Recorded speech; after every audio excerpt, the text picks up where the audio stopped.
Assalamualaikum warahmatullahi wabarakatuh. Halo teman-teman semuanya, bagaimana kabarnya? Semoga baik-baik saja ya. Nah, di pandemi saat ini, teman-teman jangan lupa untuk tetap patuhi protokol kesehatan dan juga gaya hidup sehat dan bersih. Dan menjalankan untuk 3M. 3M itu apa saja sih? Yaitu, yang pertama, memakai masker. Yang kedua, mencuci tangan. Yang ketiga, menjaga jarak. Karena kita tidak tahu virus ada di mana, jadi kita saling menjaga ya teman-teman, untuk tetap patuhi protokol kesehatan. Nah, kali ini di video ini saya akan membahas tentang pengukuran sudut untuk kelas 4. Sebelumnya, perkenalkan, nama saya Sela Fitri Wahyuni dari kelas 5C PGSD Universitas Muhammadiyah Purworejo tahun 2020. Nah, teman-teman, sebelum kita memasuki materi pengukuran sudut, teman-teman tahu nggak sih apa itu besaran sudut? Sudut sendiri dalam Wikipedia dijelaskan bahwa sudut dalam geometri adalah besaran rotasi ruas garis dari satu titik pangkalnya ke posisi yang lain. Selain itu, dalam bangun dua dimensi yang beraturan, sudut dapat diartikan pula sebagai ruang antar dua garis lurus yang saling berpotongan. Nah, dapat disimpulkan sebagai berikut. Untuk mudah diingat ya teman-teman, sudut adalah suatu daerah yang dibentuk oleh dua garis yang titik pangkalnya sama.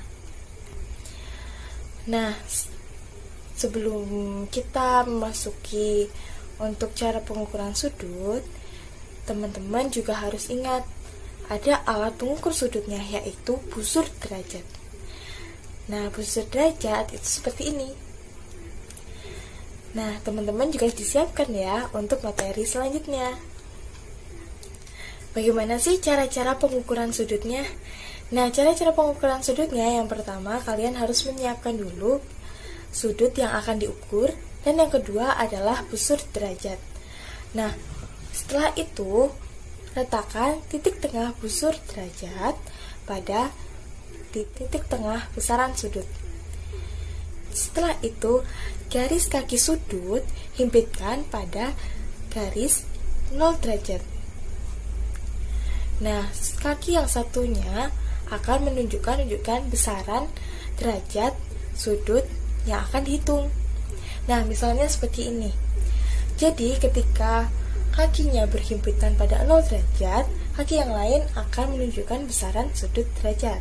Nah, pada sudut PQR, salah satu kaki sudutnya ada di antara 150 dan juga 30.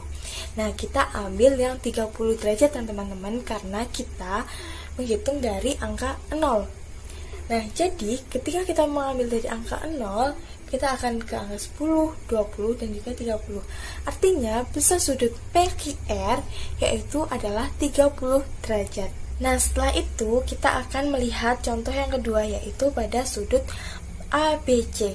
Nah, pada sudut ABC ini, kita harus memutar besaran sudut sampai pada berhimpitan di titik 0 dengan salah satu kaki sudut yang akan diukur. Nah, setelah itu kita akan melihat dari 0 ke angka berapa ya teman-teman. Nah, di sini ada yang berhimpitan, yaitu di antara 110 dan juga 120. Jadi berapa ya? Kita akan menghitung dari yang garis-garis kecilnya itu. Nah, garis-garis kecilnya itu akan menunjukkan berapa besaran sudut. Kita akan menghitung ya teman-teman. 1, 2, 3, 4, 5. Artinya besaran sudut ABC yaitu 110 ditambah dengan 5, yaitu 115 derajat. Jadi sudut ABC adalah 115 derajat. Nah, selanjutnya kita akan menghitung besaran sudut yang ada di jam. Nah, bagaimana sih cara menentukan besaran sudut pada jam? Nah, setiap jarum pada jam, setiap bergerak, mereka akan berbeda besaran sudutnya, teman-teman. Nah, dalam hal ini, yang dipakai adalah besaran sudut paling kecil. Diingat-ingat ya teman, sudut yang dipakai adalah yang paling kecil. Satu putaran dalam jam yaitu ada 360 derajat, yaitu dari angka 12 dan kembali ke angka 12. Jadi dapat dihitung besaran sudut pada 1 jam yaitu 360 dibagi 12, yaitu ada 30 derajat. Berarti satu lompatan menunjukkan ada 30 derajat. Misalnya dari angka 12 ke angka 1 menunjukkan besaran yaitu 30 derajat. Nah, kali ini kita akan menghitung besaran sudut yang telah dibentuk oleh jarum jam yang menunjukkan pukul 2.00. Jadi berapa besaran sudutnya ya teman-teman? Pada pukul 2.00 arah jarum jam, yaitu jarum jam panjang pada angka 12 dan jarum jam kecil menunjukkan ke angka 2. Nah, berapa jam ya? 2 jam. Nah, cara menghitungnya yaitu besaran sudut terkecilnya yaitu adalah 30 ditambah 30 sama dengan 60 derajat, atau 2 jam dikali 30 derajat sama dengan 60 derajat. Jadi pada pukul 2.00 menunjukkan bahwa besaran sudutnya adalah 60 derajat. Nah, contoh yang kedua yaitu menunjukkan pada pukul 8. Jadi kita menghitungnya untuk besaran sudut yang terkecil ya teman-teman, berarti kita dimulai dari angka 12. Jadi berapa sih besaran sudut yang dibentuk? Jadi 12 ke 11, 11 ke 10, lalu 10 ke 9, 9 ke 8. Jadi ada 4 jam atau 4 lompatan. Setiap lompatan menunjukkan bahwa 30 derajat, artinya 4 jam dikali 30 derajat, yaitu besaran sudut yang ditunjukkan pada pukul 8 adalah 120 derajat. Nah, selanjutnya besaran sudut yang ada di bangun datar. Nah, bangun datar yang pertama yaitu adalah segitiga. Nah, di segitiga ini besaran sudut totalnya yaitu adalah 180 derajat. Jadi sudut A, B, dan C jika dijumlahkan berjumlah 180 derajat. Nah, misalnya pada contoh soal berikut ini, tentukan sudut B. Sudut A sebesar 30 derajat dan sudut C ada 95 derajat. Berapakah besar sudut B? Nah, cara menentukan sudut B yang kita cari yaitu dengan cara 180 derajat dikurangi dua sudut yang sudah diketahui, yaitu jumlah sudut A dan juga sudut C. Yaitu jadinya 180 derajat dikurangi 120. Jadi diketahui bahwa sudut B adalah 55 derajat. Bangun datar berikutnya yaitu adalah segi 4. Nah, kali ini digambar adalah segi 4 yang tidak beraturan.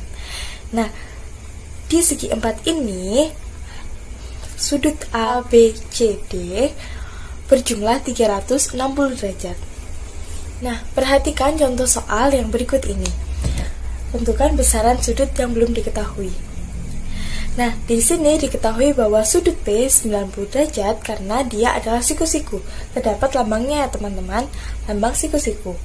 Sudut Q berjumlah 115 derajat, R berjumlah 50 derajat. Nah, saat kita mencari besaran sudut, ingat bahwa sudut segi 4 mempunyai besar total yaitu adalah 360 derajat. Jadi 360 derajat dikurangi jumlah besaran sudut yang sudah diketahui, yaitu 90 derajat, 115 derajat, dan juga 50 derajat. Berarti S adalah 360 derajat dikurangi 255 derajat, yang hasilnya menunjukkan bahwa S mempunyai besaran yaitu 105 derajat. Jadi bagaimana nih teman-teman? Sudah paham tentang pengukuran sudut? Nah, semoga video ini bermanfaat bagi kita semua, dan semoga kita selalu dalam lindungan Allah Subhanahu wa Ta'ala dan tetap dalam keadaan sehat. Dan jangan lupa untuk tetap patuhi protokol kesehatan dan tetap ingat 3M, mencuci tangan, memakai masker, dan juga menjaga jarak. Semoga bermanfaat ya. Sampai jumpa di video berikutnya. Wassalamualaikum warahmatullahi wabarakatuh. Dadah.